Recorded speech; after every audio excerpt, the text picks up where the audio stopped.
I got to thinking. Read my Bible a little bit this morning. Me and Rachel were talking, and let me ask you a question. This question keeps going through my mind, and it may be for somebody out there. What has cost you your relationship with Jesus? What has? If you used to be a youth minister, if you used to be a music director, if you used to be Sunday school director, training union director, if you used to be a preacher, and you don't go to church anymore, and it wasn't because it wasn't God. What person did you let control your life enough to destroy your relationship with the maker of the world? I'll wait. Because God ain't never destroyed a relationship with a person. He just ain't. Basically what happens is somebody gets church hurt. Now church hurt is a real thing. It is. It is. I got molested at a church. Not inside the church, but... So I get church hurt. I do. But if a person has destroyed your relationship with Jesus, that means he stepped between you and Jesus and you see them. You see what I'm saying? If you used to have a prominent role at the church and you don't go anymore now because they hurt your feelings or you got your pride hurt and you all sold up on the couch for the past 3 years, or if you used to do this and you found something just more fun, if you like going on trips more, if you like going to the beach more, if you like going to the river more, was it ever real?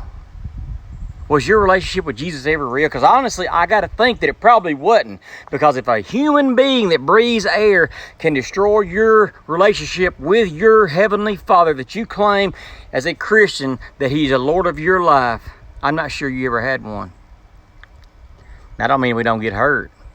I don't mean we don't get hurt. That is not what I mean at all. And I don't mean we don't take a month or two off and think about things, decide our next move like a chessboard. But the whole time we stay in communication with our Father.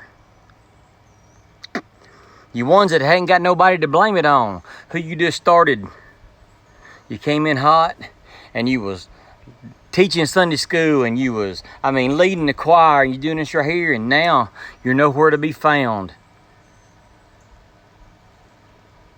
There's no excuse.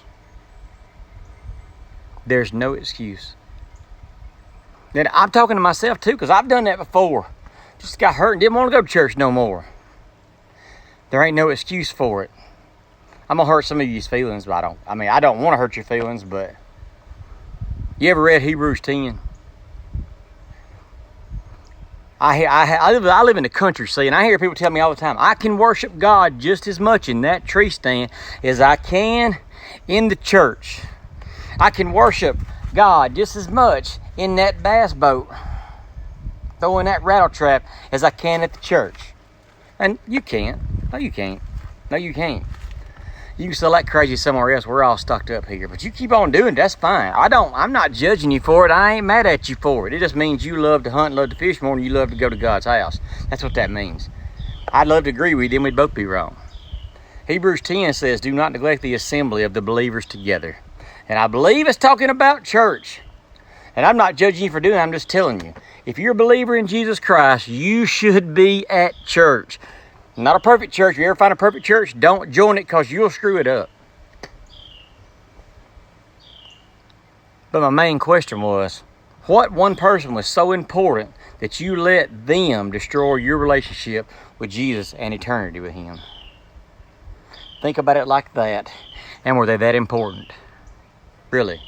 I had to come to that conclusion too, because I didn't go to church. I didn't really pray much.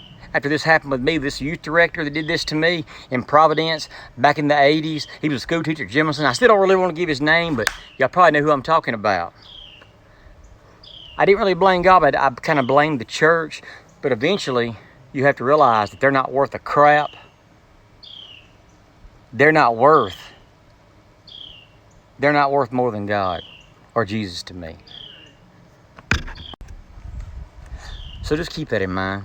And if you just got lazy, if the ocean's worth more than the Lord to you, that's bad.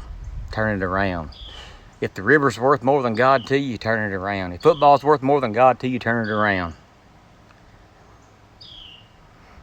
I ain't sorry for nothing I just said either. If you can imagine that, then we are the same.